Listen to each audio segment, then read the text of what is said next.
Hey, welcome back to my channel. I want to talk about black men without facial hair. That is clean shaven, no beard, no mustache. Why? Because I'm a black man. I'm clean cut. I don't wear a beard or a mustache. Now, I'm not knocking anybody that chooses to. However, it must be a fucking crime for a black man not to wear a mustache or a beard. And I say this because when I'm out at the bar or club, whatever, walking around, and people are feeling pretty good about themselves, pretty confident, they will walk up to me and they'll ask the stupidest question or say the stupidest shit ever. Hey, black man, where's your mustache? Hey, black man, you're supposed to have a beard. Dude, I did not get the fucking memo. Okay, never got it. I've been clean cut since all my life. And, I'm not knocking anybody with the beards or mustaches. No, as a matter of fact, I'm kind of jealous because I can't grow one. However, I can use a blade to shave. Most black men cannot use a straight razor because they have ingrown hairs and get razor bumps. And it looks kind of like this. Be prepared. Oh, okay. Those little black things, those are razor bumps, ingrown hairs that black men get when they use a straight razor or a blade. Now, there's all kinds of lotions and potions and shit like that, and powders and razors and clippers to prevent those ugly ass razor bumps for black men. But again, like I said, I don't have to use that. I'm very, very lucky. I don't get those razor bumps. Now, again, I'm not knocking anybody with beards, mustaches. Actually, I tried to many years ago to try to, taper my beard and mustache. Looks like shit, number one. And number two, you are in the mirror all day long, every day, like a woman trying to keep your shit looking good. Okay. And I don't want to spend time on that. I'd rather just cut the shit off and be done with it. Go about my business. Now, one must ask, where did all this shaming come from? Shame for a black man not wearing a beard or mustache. My opinion, I did some research, and here's my thoughts. It did not start in the 60s. The powers that be wanted to project a wholesome image of a black man with his family. And a wholesome image is clean cut. That way, he can look like everybody else.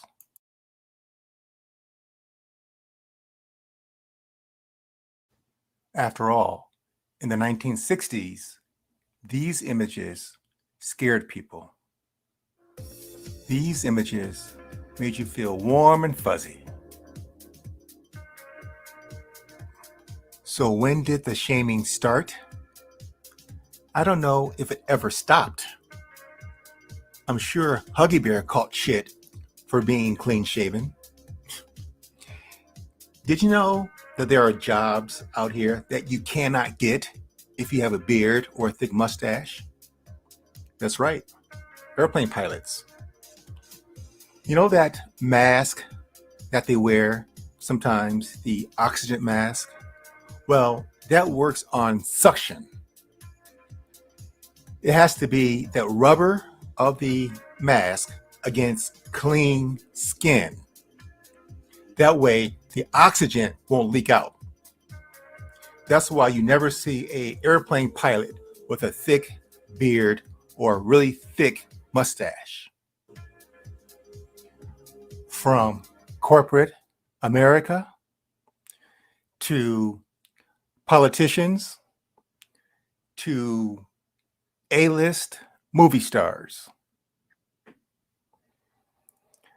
lots of brothers without no facial hair. Why do we do it? Well, you know why I do it. Because it's a pain in the ass to grow a beard and a mustache. By the way, did you see this? Newsweek magazine did a poll. Who do you trust more? Men with facial hair or men without? And I'm sure you can guess, men without facial hair won the poll.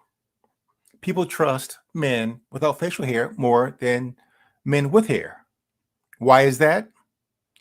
Maybe because we're just so honest and caring and loving and uh shame on me. You know, there's another misconception I want to talk about when it comes to black men that are clean shaven. But this is already a 6-minute video and I don't have time right now. So you're going to have to subscribe or come back or shoot me an email or something. But here's kind of a hint what I'm going to be talking about. Okay? All right, listen.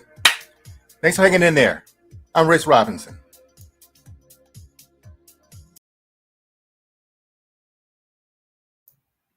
Shalom, shalom, shalom, brothers and sisters of the nation of Israel. What an honor and a privilege it is to come to you tonight again. And you know what tonight is. Yes, it's another Savory Sunday where we do what?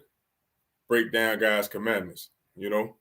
But before we get started, as always, we got to give all honor, glory, and praise to the Most High God of Israel through the strength, guidance, and example, and sacrifice of his son Christ, the Black Messiah, from the tribe of Judah.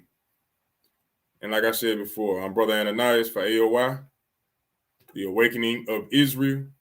And it's an honor and a privilege to come to you tonight. And tonight's topic is called Put Down the Razor and Be a Man. Put down the razor and be a man. Now, I know a lot of brothers and sisters, or mainly brothers, will get offended by that title. But I'm going to break it down. I'm going to go into it. You know what I'm saying? I ain't going to just say what I want to say, but that's the title of the class. But we're talking about the beard. Yes, the beard game. We're going to talk about it. And that's what the commandment is going over. Let me get you Leviticus chapter 21 and 5. Leviticus chapter 21, verse 5. And it reads, "They shall not make baldness upon their head, neither shall they shave off the corner of their beards or make any cuttings in their flesh." So the Lord is telling us what? We should not be shaving our head bald, nor shaving off our beards. Simple commandment, right? But why don't we do it? Why is it here within the last 10 to 15 years, brothers really started wearing their beards? Huh? You need to ask yourself that. Really within the last 5. But why are we just not coming back into the fold of wearing our beards? Why haven't we always been wearing our beards? Matter of fact, let's get the definition of a beard. I'm going to get the Compact Bible Dictionary definition of the word beard. And it says a beard is a badge of manly dignity. A badge of manly dignity. So the Bible says having a beard is what shows yourself to be a man. It's a badge of manly dignity. So why would we want to cut it off? Or why wouldn't we want to grow one? Let's go to Merriam Dictionary and get a definition as to what a beard is, you know? And it says a beard, the hair that grows on a man's face, not on a child, but on a man's face, often excluding the mustache. That ain't true. But it says a hairy or bristly appendage or tuft. Also, it says to confront and oppose with boldness, resolution, and often to furnish with a beard. But it also was saying what? That a beard is something that only applies to a man. And when you're wearing it, to confront or oppose with boldness. Wearing a beard is something bold. Think about that. Wearing a beard is something manly, boldly. It's a badge of manly dignity. But you got to ask yourself these days, why is it that our men really don't wear beards? What's the mystery behind not wearing a beard? As the brother stated in the video at the beginning, he tried to allude to saying that beards are hard to maintain, that you in the mirror fixing yourself up like a female. That's a damn lie. You know, grow your beard. All you gotta do is trim it maybe once a week. You know, what he said, you can't get a job because of the beard. That's a lie. You choose the job that you want to work for. You know, he just trying to use that as a reference point to say this is why people don't wear beards. No, this is a learned trait. You learn these things. And he was saying, why is all this shame coming about for not wearing your beard? Because it has always been a part of our culture, our heritage, to wear a beard. And because of our disobedience as Israelite men, women, and children, hey, we lost our heritage. It discontinued. You can find that in Jeremiah 17:4. We discontinued from our heritage.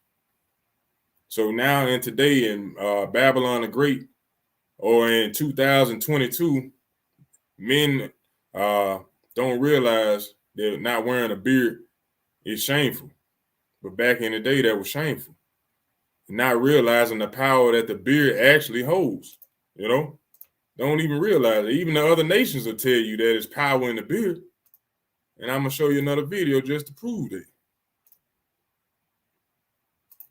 Through when I was about 14, and then the rest of my beard eventually followed about 5 years later.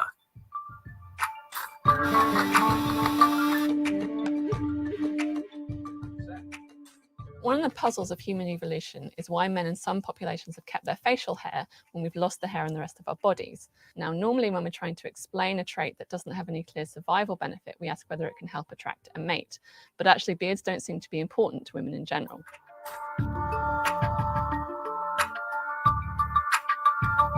What we do find is that beards can help men look more dominant, and that suggests it ties into male-male competition. My beard... Did you hear that? She said that the beard makes the man look more dominant. Keep that in mind. It makes me feel more masculine, and it makes him feel more masculine by wearing your beard. Understand that, man. It makes me want to take on the world, and people... Makes him want to take on the world. That is the power that is instilled in a man wearing a beard. So how much more power is in store in a beard of an Israelite man? Think about that. Respond to me in a very, very positive manner when I have a beard. I'm not sure it makes me feel more of a man. It makes me feel more like me. It helped me feel, I'll say, older or more closer to my age, because I look quite young, and I think it helped me to look more of a mature adult. A light beard can exaggerate and emphasize the jawline, which is a key feature of male facial masculinity. So a baby-faced man can make himself look older and more dominant by growing a beard. She called him a baby-faced man.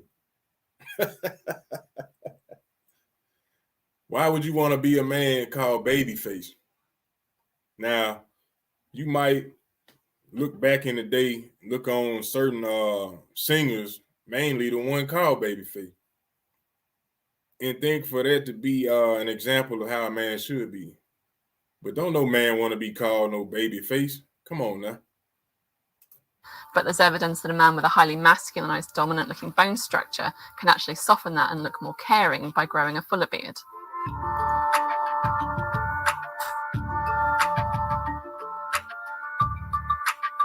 The recent resurgence in Victorian aesthetics is particularly interesting because it's been argued that Victorians were reacting to earlier fashions in the Industrial Revolution by asserting a very strong, natural form of masculinity, including full beards as a sign of vigor and strength.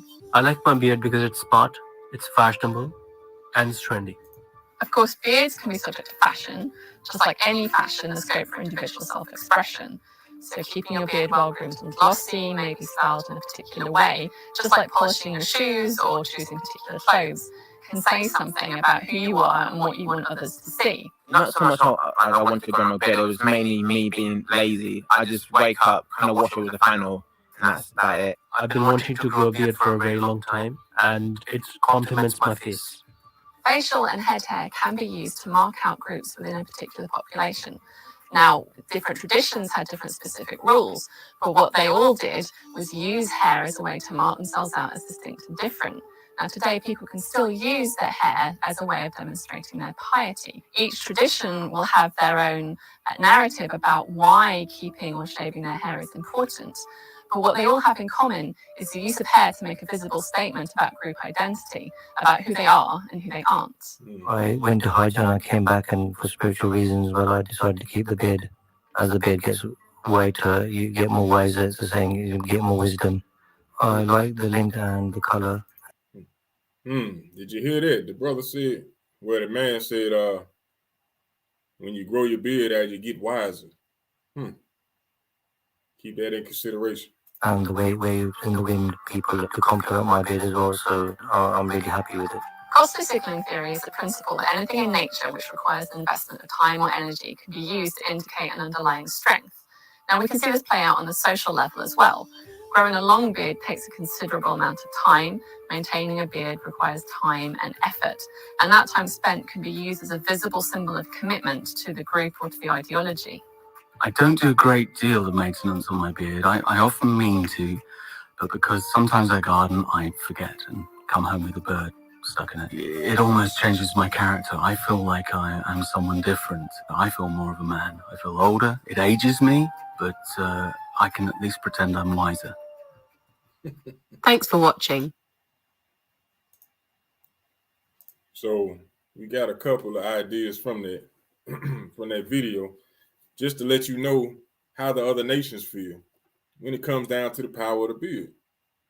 They said they felt stronger, ready to take on the world, wiser, more dominant.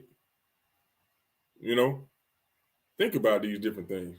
But the Lord told us in Leviticus 21:5 not to do what? Shave off our beards.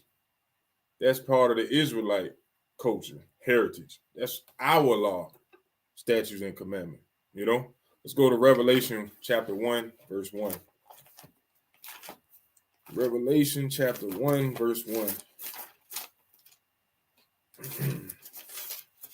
And it reads, the revelation of Jesus Christ, which God gave unto him to show unto his servants things which must shortly come to pass. And he sent and signified it by his angel unto his servant John, who bare record of the word of God and of the testimony of Jesus Christ, and of all things that he saw. Blessed is he that readeth, and they that hear the words of this prophecy, and keep those things which are written therein, for the time is at hand. So what does that mean? Why did I pull that up? Because the Lord said, blessed is he that readeth and hear the words of this prophecy and keep that is written therein, meaning keeping the commandments. So if Christ is sending a messenger to speak these things to John, the Revelator, what would he be saying? Blessed is he who keep the commandments. Keep those things that are written therein. What's written in this book, in the Bible? A commandment that we're going over tonight, talking about not shaving your beard or balding your head. It's a reason for everything, It's a reason why the Lord did that, because he wanted to separate us from everybody else on the planet. He's not an author of confusion, but of order. And by us wearing our beards, it separates us. Just like they were saying in the video, you can identify a group of people by them wearing their beards. But let's go to Ecclesiastes chapter 3, verse 1. Ecclesiastes chapter 3, verse 1. And it reads, to everything there is a season and a time to every purpose under the heaven. So it's a time and a reason. Well, basically what I was saying, it's a reason for everything. And what's the reason for me bringing this out tonight? Let's go to Romans 13:11. Romans 13 and 11. And it reads, I skip. Hold on. Bear with me.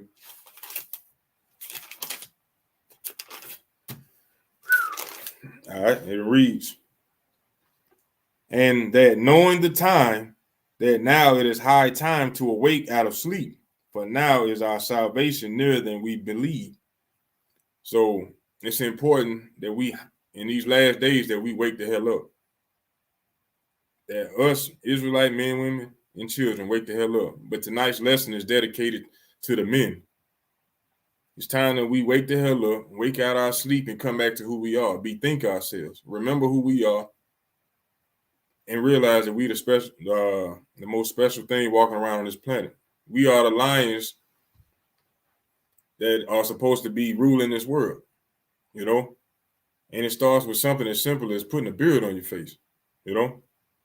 That's why we're doing what we're doing right now. And when I said the title of the class was called Put Down the Razor and Be a Man, it was a reason for that as well. Let's go to 1 Kings chapter 2, verse 1. 1 Kings chapter 2, verse 1. And it reads, now the days of David drew nigh that he should die, and he charged Solomon his son, saying, I go the way of all the earth. Be thou strong, therefore, and show thyself a man. So this is King David doing what? Talking to his son, Solomon, King Solomon, telling him he getting ready to die, and show thyself a man. Be strong, and keep the charge of the Lord thy God, to walk in all his ways, to keep his statutes and his commandments and his judgments and his testimonies, as it is written in the law of Moses, that thou mayest prosper in all that thou doest, and whithersoever thou turnest thyself.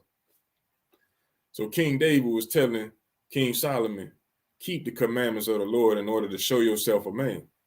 Now, a lot of brothers and sisters, mainly the brothers, will say, hey, I don't think a beard gonna make me less of a man. You'll be saying or having a phrase in your mind like Ice Cube and Friday, talking about, I'm a man without it. But the Lord said you a man when you keeping the commandments. It ain't about the amount of money you make, how many women you lay down with. That is not what the scriptures is talking about. Being a man is being able to stand on 10 toes, stand on it for what you believe in, which is the Lord, standing up for them commandments and following them boldly, standing on it boldly. You know, the same way that you stand on that principle, I got to take care of my family. The reason you take care of your family is because the Lord requires you to do so. That's also commanded of us, brothers, to do in this truth, in this Bible that we all read and know about. So if we are commanded to take care of our families, and he also says, keep a beard on your face, why don't we do that? Think about that. Why don't we do that? Let's go to Ephesians chapter 5, verse 1. Because everybody run around saying, hey, I'm a Christian, or I'm a Methodist, I'm a Baptist, I follow Christ. I do what Christ did. Okay. Let's go to Ephesians right quick. Bear with me. Ephesians chapter 5, verse 1. And it says, be ye therefore followers of God as dear children, and walk in love as Christ also hath loved us, and have given himself for us an offering and a sacrifice to God for a sweet smelling savor. So how do we walk in love? By keeping the commandments. You can find that in 1 John 5 and 3, I believe, or 5 and 2. But by keeping the commandments, you show love toward the Lord and each other, and walking in Christ, or walking in the ways of Christ. By keeping the commandments. Think about this. It's not hard. You calling yourself a Christian, Christ-like, you walking and doing the things that he did. Well, one of the things that Christ did was keep a beard on his face, because why? That was commanded of our people.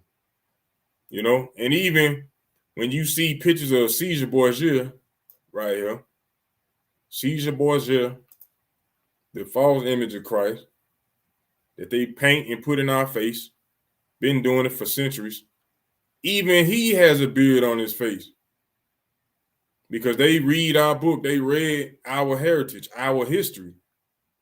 And they realize that through the testimonies in the scriptures, through the words written of Christ, that he would have a beard on his face. So even through their lie, they show you some truth.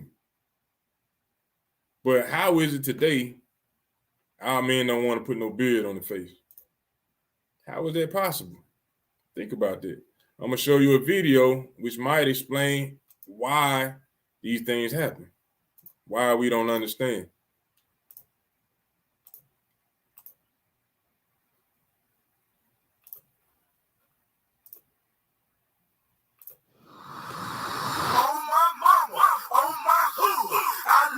If you look good,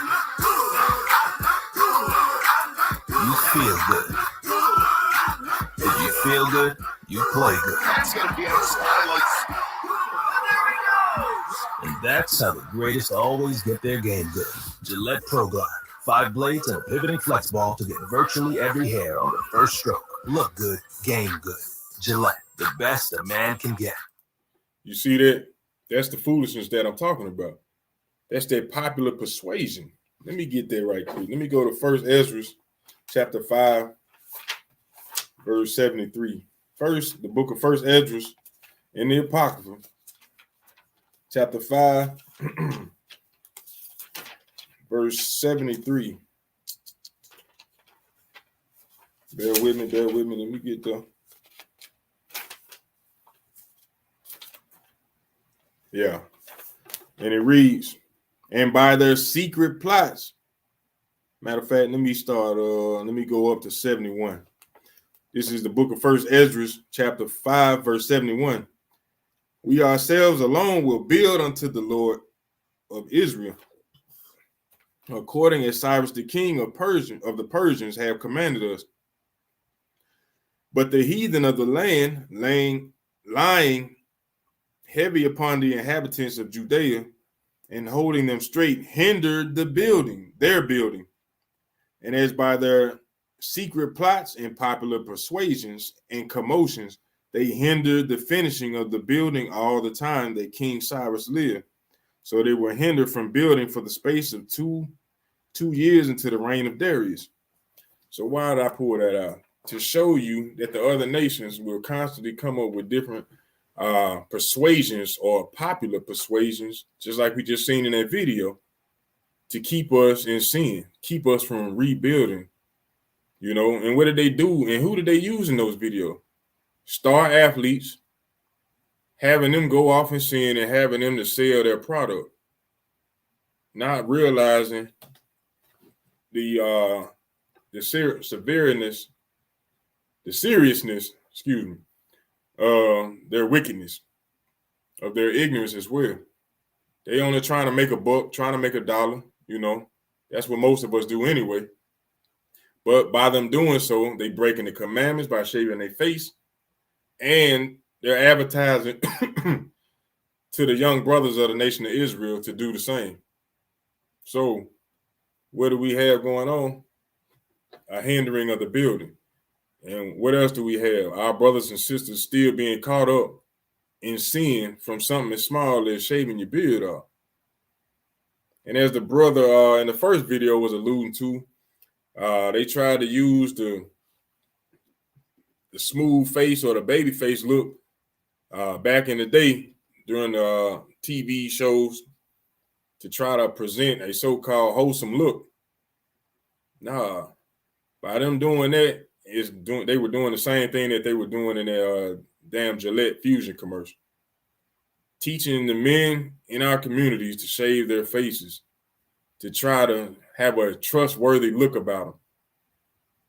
You shouldn't give a damn about how the other nations feel about you, because the Lord told you don't trust them. They are your enemies. Sirach 12:10 tell you never to trust your enemy. And they got us duped, beguiled, thinking that we supposed to shave our face to look professional or to look trustworthy or to look like everybody else. And then, as he alluded as well to the Black Panther picture, Some of the brothers had hair on their face, beards, and they said that image scared people. So what do we do today? We cut our beards off to try to blend in, not to be as scary looking to the other nation. Damn that. What about what the Lord say? And this is the reason why I bring these videos, or why the brothers teach the commandments, teaching the keeping of the commandments, so you can understand what's really going on. The other nations want you to shave off your face so you don't look as powerful to them. Therefore, they can keep you in sin and keep their foot on your neck. You know, what do you think they were doing to our brothers and sisters? Well, to the brothers when they took them off the slave ship back in the day. First thing they did was shave their face and then put them on an auction block and say, I got this boy here for sale. Got this boy right here. Look, he good and strong. Look at his teeth. Look at his ear. Yeah. Look at his arms. It's a nice, strong boy right here. Good for lifting and pulling horses. Toting bales of hay. He can pick cotton all damn day.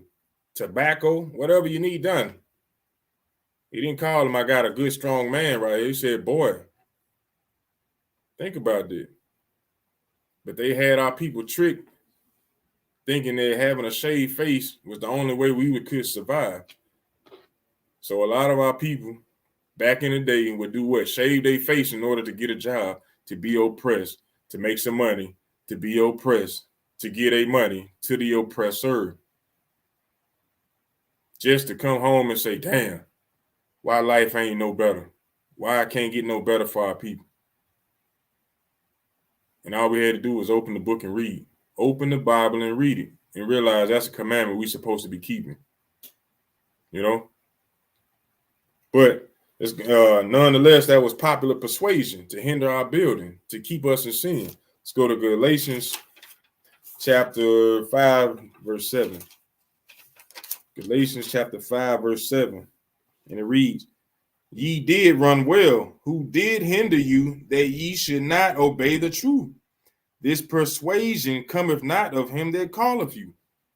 You see that? The Lord is saying this popular persuasion that is being pushed on you is not coming by the one who called you. It ain't coming from the Most High. If it ain't coming from him, guess who it's coming from? The damn Bible, the devil the Bible speaks of. Your enemy, so-called white man. He the one controlling the damn media outlets. You know, the radio, the movies, the magazines, anything you can think of, he in control, he in rulership. So he got you with his popular persuasion, thinking that you can be a CEO and be clean cut, or be a star athlete, have your face groomed, clean, or if you want to fly my planes, shave your face. You know, and we strive hard to try to get to these positions to work for somebody else, meanwhile being in sin the whole time. And you wonder why you can't get ahead, or why people continue to struggle from something as simple as keeping a beard on your face. Think about that. Let's go to Proverbs 23 and 17. Listening to some damn persuasion commercials, and you really don't understand how powerful the TV is. The TV is a very powerful tool. I mean, you know it is. All you got to do is watch your damn kids. They'll tell you how powerful and show you. But let's go to Proverbs 23 and 17, and it reads, let not thine heart envy sinners, but be thou in the fear of the Lord all the day long. Don't envy sinners. You know, the ones who tell you, hey, you can wear a beard or you can shave it off. Ain't no problem. Ain't nothing wrong with that. You know, it's all good. You gotta get that money, man. And a lot of these different jobs that everybody's seeking might require you to shave it off. But sometimes our brothers and sisters don't even ask, is it a requirement? They just shave it off for the hell of it. You know? I'm going to get another one. It's Proverbs 3 and 31. It says, envy thou not the oppressor and choose none of his ways. You know? A lot of brothers follow right behind that blindly. thinking that they professional looking, shaving their beard off, trying to look GQ. Foolish as hell, not understanding what the hell going on, not knowing you're damning yourself, your family, and your people by following something as wicked as shaving your beard off. But let's go to matter of fact, let's go to Proverbs 11 and 21. Because a lot of you will say, hey, ain't nothing wrong with that.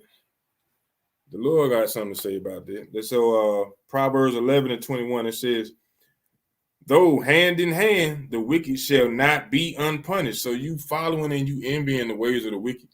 You trying to follow and live a lifestyle. Guess what? You're not going to go unpunished. But the seed of the righteous shall be delivered. When you keeping these commandments, you'll be delivered.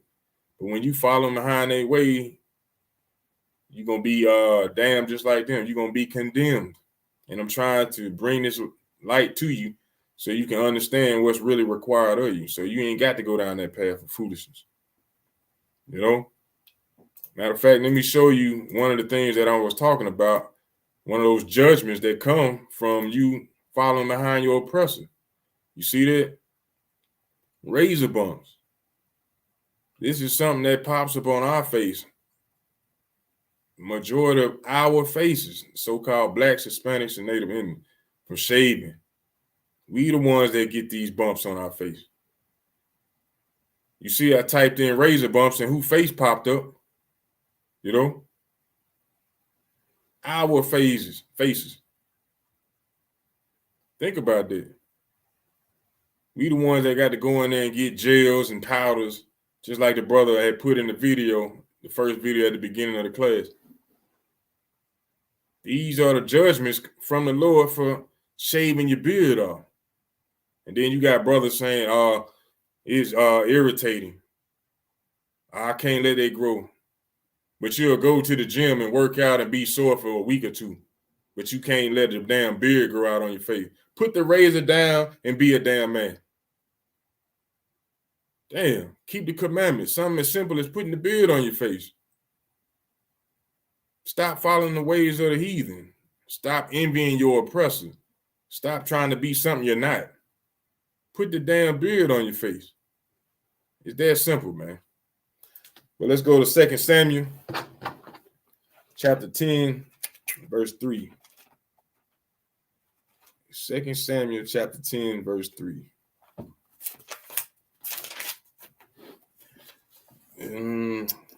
Let's get it. 2 Samuel. I mean 1 Samuel. Bear with me. All right. And it reads, this 2 Samuel chapter 10, verse 3.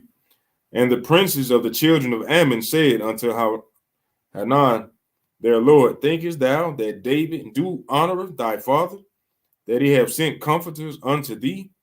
Have not David rather sent his servants unto thee to search the city and to spy it out and to overthrow it? Wherefore Hanan took David's servants and shaved off the one half of their beards and cut off their garments in the middle, even to their buttocks, and sent them away. When they told it unto David, he sent to meet them, because the men were greatly ashamed. And the king said, tarry at Jericho until your beards be grown, and then return. Like I was saying before, it was part of our heritage. It still is for our men to have beards on their faces. And one of the ways that their other king from Ammon, wanted to show his might or shame our brothers was to shave off half of their beard. And then slice their damn clothes off, have them walking around in some damn Daisy Dukes, for lack of a better word. And it said, when they told it unto David, he sent to meet them, because the men were greatly ashamed. So they were ashamed not to have that beard on their face. That's how our brothers should be today. But due to the popular persuasion and the envying of the oppressors, joining hand in hand with the wicked, now we find it acceptable to shave our beards off. And we make excuses not to grow it. Think about that. The Lord said, keep that beard on your face. But it said they were greatly ashamed, and he told them, don't even come back into town. Don't even come back to the city. Stay at Jericho. Stay down that way. Stay low key until your beard grow back. Even the king was looking out for him because he knew how important having a beard on your face was. But what today? We say the hell with it. And we wonder why we consistently get overthrown or overlooked and have all these damn bumps all on your neck and on the back of your neck. You know? Samson, same way. Now, they tell the story saying that he was a Nazarite, meaning since his birth, he had never put a razor to his head. The brother had a beard and locks. And he told Delilah, if you cut my hair, that's where my strength is. Now, they didn't cut his beard off, but he did have a beard on his face. That's part of a Nazarite custom.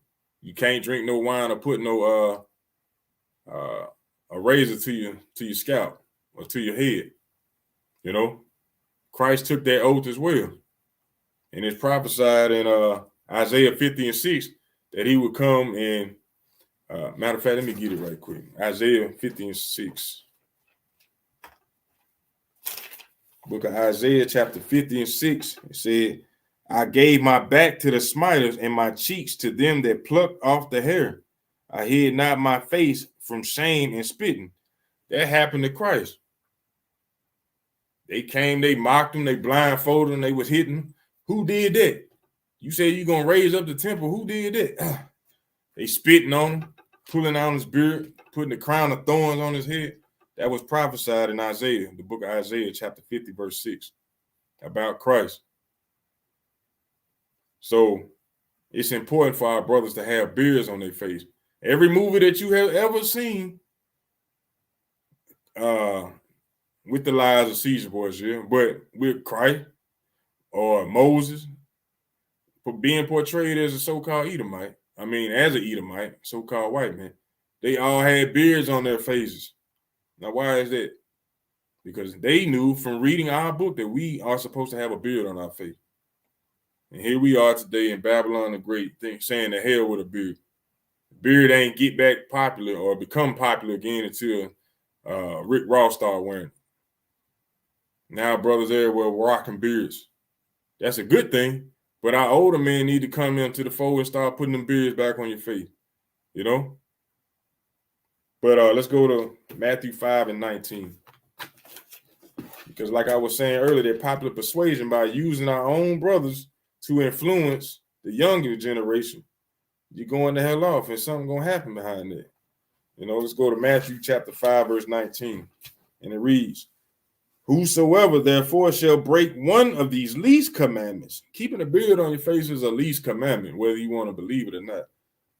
It said, and shall teach men so, shall be called the least in the kingdom of heaven. The least. So you want to walk around shaving your beard off, guess what? You're going to be counted the least in heaven, meaning you ain't going to be in there, brother. So you might as well put the damn beard on your face and stop being so damn effeminate. Put the beard on your face. Damn the job, put the beard on your face. It says, but whosoever shall do and teach them, the same shall be called great in the kingdom of heaven. And that's what I'm seeking. That's what the brothers I deal with, the brothers I learn with, that's the Israelites that have repented are trying to do. Teach the brothers and sisters to come back to keeping these commandments so we can be counted as great in the kingdom of heaven. Understand that. You should be seeking that too, seeking repentance. Stop teaching your brothers to shave their faces. You know, they got plenty of commercials and movies where they show the man standing in the damn mirror with his son watching him. The man got a face full of damn shaving cream and he put it on the son. And then he's shaving his beard. He shaved off the son. So the son, he can't wait to grow up and be like dad and do the same damn thing, a continued cycle. We need to break that cycle, break that stronghold, and come back to who we are. And be real, man, by putting down the damn razor and putting the beard on your face. It ain't hard. If you can't endure a week or two, something wrong with you. You know? Something wrong with you. But let's go to Proverbs 7 and 2. That's my last verse. You know, Proverbs 7:2. I skipped all past it. Proverbs 7:2. And it reads, keep my commandments and live, and my law as the apple of thine eye. And that's the whole message as to why we do these Savory Sunday, to teach our brothers and sisters to do what? Keep the commandments, to bethink themselves, to repent, first of all, to give supplication, to admit their wrongdoings, but to come back to the Lord ultimately by keeping his commandments. And I hope that you learned something tonight, that you were more edified than you were yesterday. And I'm your brother Ananias for A.O.I, the Awakening of Israel. And on that note, I say shalom to you.